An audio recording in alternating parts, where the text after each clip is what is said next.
बिस्मिल्लाहिर्रहमानिर्रहीम। अस्सलाम वालेकुम नाज़रीन, आप यूट्यूब चैनल देख रहे हैं। मैं इमरान खान हूँ। नाज़रीन, गुज़िश्ता रात पाकिस्तान और अफ़गानिस्तान की जो बॉर्डर है वहाँ पे झड़पें शुरू हो गई और ये फायरिंग अफ़गानिस्तान की जानिब से शुरू की गई। जो पाकिस्तान का मीडिया उसने ये रिपोर्ट किया, पाकिस्तान के सिक्योरिटी ज़राए ने यही बताया कि ये अफ़गानिस्तान की जानिब से कार्रवाई की गई है।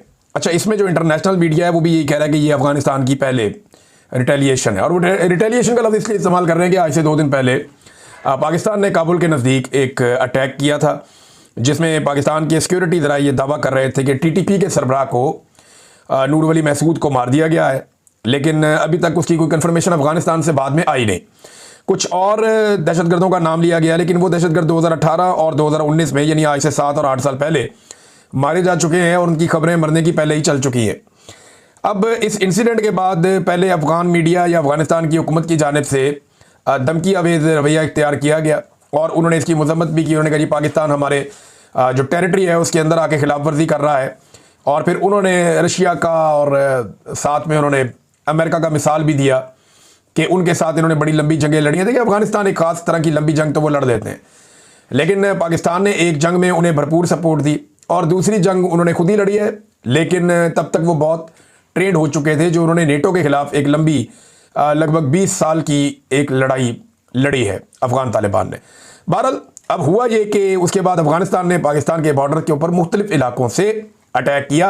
इसके मनाज़िर भी हमने देखे, रात गए और उसके बाद पाकिस्तानी फोर्सेस की जानिब से भरपूर जवाबी कार्रवाई की गई, जिससे अफ़गानिस्तान में भी काफ़ी नुकसान हुआ और वहाँ पर चेक पोस्टें तबाह हुई। अब अफ़गानिस्तान का जो मीडिया है या वहाँ के जो हुकूमत है वो दावा कर रहे हैं कि उन्होंने पाकिस्तान का नुकसान किया, जबकि पाकिस्तान की तरफ से बाकायदा तस्वीर, वीडियोस और थर्मल इमेजेस दिखाकर बताया जा रहा है कि अफ़गानिस्तान का काफ़ी नुकसान हुआ। बिलाखिर सुबह होने से पहले अफ़गानिस्तान की हुकूमत ने जंगबंदी का ऐलान किया, जो एक बड़ा समझदारी का काम है।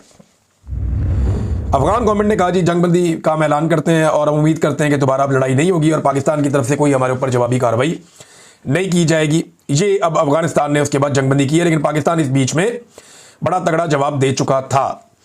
अब इस सारी सूरत हाल में ना चंद किरदार हैं जिन्हें हम फरामोश नहीं कर सकते। एक तो भारत का किरदार है। भारत जो है वो जख्म चाट रहा है, पाकिस्तान ने उनके तैयारे गिराए हुए हैं और वो अब बदला लेने के लिए पर तोड़ता रहता है। और ये देखें, हमला भी उस वक्त हुआ जब अफगान वजीर खारजा अमीर मुत्तकी वो भारत के दौरे पर। यह बड़ा एक अजीबोगरीब टाइम है कि अफगान वजीर खारजा भारत के दौरे पर है, तब एक एयर स्ट्राइक होती है अफगानिस्तान में, उसके बाद भारत के अंदर उनका दौरा है और उस बीच में फिर बॉर्डर के ऊपर टेंशन हो जाती है और अफगान फोर्सेज और पाकिस्तानी फोर्सेज के बीच में पहली मरतबा इस लेवल की टेंशन हुई है और इतनी फायरिंग का तबादला हुआ है, शेलिंग का तबादला हुआ है। पाकिस्तान की जानिब से आर्टिलरी का भी इस्तेमाल किया गया। तो भारत के अंदर बहुत सारे लोग बगले में जा रहे हैं, खुश हो रहे हैं, एंजॉय कर रहे हैं कि जी पाकिस्तान की अफगानिस्तान के साथ लड़ाई लग गई। देखें, एक बात भारत को भी समझनी चाहिए, अफगानिस्तान को भी, अफगानिस्तान के पास कोई रवायती फौज नहीं है। उनके पास वो मिलिट्री वेपन्स भी नहीं है जो एक फौज के पास होते हैं, वैसी आर्टिलरी भी नहीं है, टैंक्स भी नहीं है। जो जदीद हथियार हैं आजकल के, जिनको ड्रोन्स कहते हैं या एयरफोर्स कहते हैं, वो भी अफगानिस्तान के पास नहीं है। अफगान सिर्फ एक गोरीला जंग के मास्टर हैं। बाहर से अगर कोई अफगानिस्तान के अंदर घुसेगा तो लड़ाई की नौयत कुछ और होगी। अगर कोई ऑक्यूपेशनल फोर्सेस हैं जिन्होंने ऑक्यूपाई किया हुआ है अफगानिस्तान की टेरिटरी को, तो उसके खिलाफ वो एक लंबी गोरीला जंग तो लड़ सकते हैं।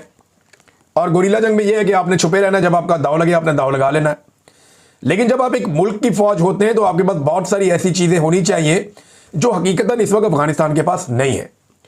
तो अफगान फोर्सेस से गोरीला जंग के लिए तो ठीक है, मानते हैं कि वो लड़ सकते हैं, लेकिन एक रवायती जंग को लंबे अरसे तक लड़ना ये उनके पास में नहीं है, वो नहीं लड़ पाएंगे। क्योंकि देखिए, इसके लिए खास किस्म के हथियार और खास किस्म की फौजी ट्रेनिंग चाहिए होती है। उनकी सारी ट्रेनिंग जो है वो गोरीला है। उन्होंने दुनिया की आलमी ताकतों को अपनी गोरीला पावर से शिकस्त दी है, रशिया को दे दी, अमेरिका को दे दी, लेकिन वो पहाड़ों के अंदर छुप के कमीनगाहें बना के वो एक तरीके से लड़ते हैं। पाकिस्तान के साथ उनकी वैसी लड़ाई हो नहीं सकती। हाँ, ये जरूर हो सकता है कि वो पाकिस्तान के साथ अगर ताउन ना करे तो पाकिस्तान के अंदर दहशतगर्दी के वाकयात बढ़ते जाएं, या अफगानिस्तान पाकिस्तान के अंदर जो है वो गुरीला वॉर के अंदर सपोर्ट देना शुरू कर दे उन एलिमेंट्स को जो पाकिस्तान के अंदर फोर्सेस के ऊपर अटैक करते हैं। ये दूसरी बात है। तो ये वैसा नहीं है जैसा लोग समझ रहे हैं, इंडियन समझ रहे हैं कि अफगानिस्तान पाकिस्तान को फतह कर लेगा, जो कोई अटैक कर लेगा, ऐसा नहीं होगा। बॉर्डर से 1 इंच आगे वो नहीं आ पाएंगे और पाकिस्तान आने भी नहीं देगा। पाकिस्तान की जो दिफाई नुक्ता नजर से सलाहियत है वो बिल्कुल एक मुख्तलिफ नौइयत की है, वो एक कन्वेंशनल ट्रेंड फोर्स है। लेकिन ना, ये अगर मिलिट्री एस्टेब्लिशमेंट की पॉलिसीज ठीक हो ना, तो ये बड़ी प्रोफेशनल फौज है।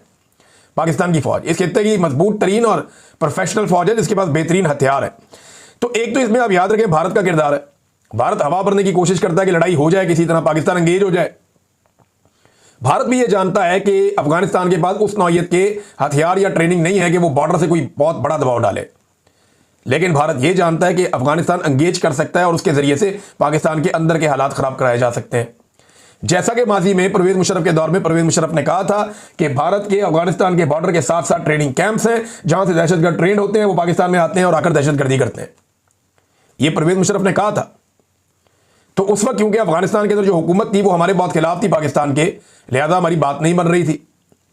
अब जो अफगानिस्तान की हुकूमत है इसमें हमारे पास मौका था बड़ा ज़बरदस्त कि हम उनके साथ अच्छे ताल्लुकात बना लेते और एक वर्किंग रिलेशन हम उनके साथ डेवलप कर लेते, लेकिन हमने ये किया नहीं क्योंकि इसमें एक फैक्टर और है जिसे हम अमेरिका कहते हैं। अब अमेरिका को अफगानिस्तान में बगराम एयरबेस चाहिए और ट्रंप की इसी ख्वाहिश के बाद कुछ सख्त बयान पाकिस्तान की जानिब से दिए गए, जैसा कि ख्वाजा आसिफ ने अफगानिस्तान को दुश्मन मुल्क करार दे दिया। जब डोनाल्ड ट्रंप ने बगराम एयरबेस मांगी उसके बाद हमने बयान सुने, ख्वाजा आसिफ के बयान का जमीन आसमान का फर्क हो गया। अब यही ख्वाजा आसिफ है जो अमेरिका के मुकाबले में अफगान तालिबान के बारे में ये कहते थे कि ताकतें तुम्हारी हैं और खुदा हमारा है। यही ख्वाजा आसिफ है जिसने ये मौकिफ लिया था कि अमेरिका और नेटो को उन्होंने कहा कि ताकतें तुम्हारी है और तालिबान की तरफ उनका इशारा था कि और खुदा हमारा है। ये ख्वाजा आसिफ साहब थे।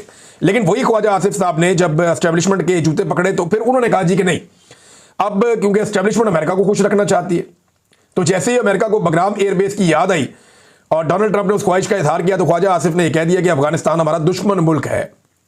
अब भारत के अंदर खुशियां मनाई गई लेकिन फायदा कोई नहीं और अमेरिका ने इस लड़ाई में आना कोई नहीं है। वो कानों को हाथ लगाकर गए कि अफगानिस्तान की सरजमीन पर तो वो नहीं उतरते।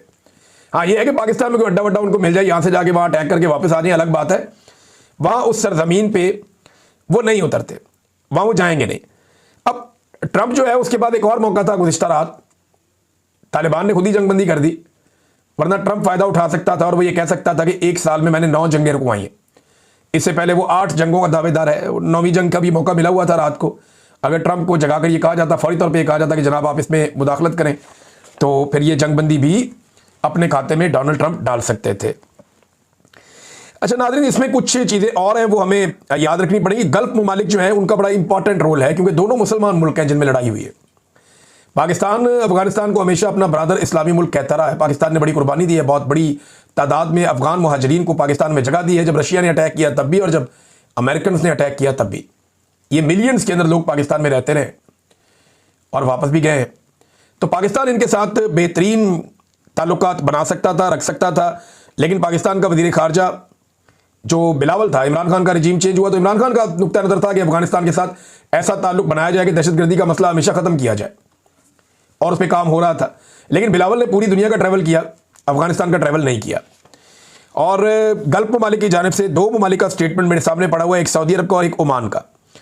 ओमान में जो है वो उनके बहुत बड़े जो आलिम हैं जो सरकारी उनकी जानिब से, और दूसरी जब सऊदी अरब का भी एक सरकारी स्टेटमेंट है और उन दोनों ने जंगबंदी का कहा और दोनों ममालिक को कहा कि आप आपस में बातचीत कर लें। अब ये जो तालिबान है जिनके साथ पाकिस्तान की झड़प हुई है ये पाकिस्तान ने तैयार की है, ये बात हमें याद रखनी पड़ेगी। अमेरिका के और गल्फ ममालिक के कहने पर या नेटो ममालिक जो थे उनके कहने पर हमने इन तालिबान को यहाँ पे तैयार किया था, पाकिस्तान में दुनिया भर से इनको इकट्ठा किया था। अफगानिस्तान से हम इनको यहाँ पे लेकर आए थे, ये पाकिस्तान के मदारिस में तालीम हासिल करते थे, पाकिस्तान को बहुत सारे डॉलर्स मिलते थे, हमने इनको ट्रेनिंग दी, इनको हथियार दिए, इनको हथियार चलाना सिखाया, इनको जंगी हिकमत अमली सिखाई। फिर ये अपने इलाकों में गए और ये लड़ते लड़ते बहुत ट्रेंड हो गए और इनकी तादाद बढ़ती गई और अब ये इतने ताकतवर हो गए कि इन्होंने पूरी दुनिया की वहाँ फोर्सेस थी उन सबको इन्होंने शिकस्त दी और अफगानिस्तान छोड़ने पर इन्होंने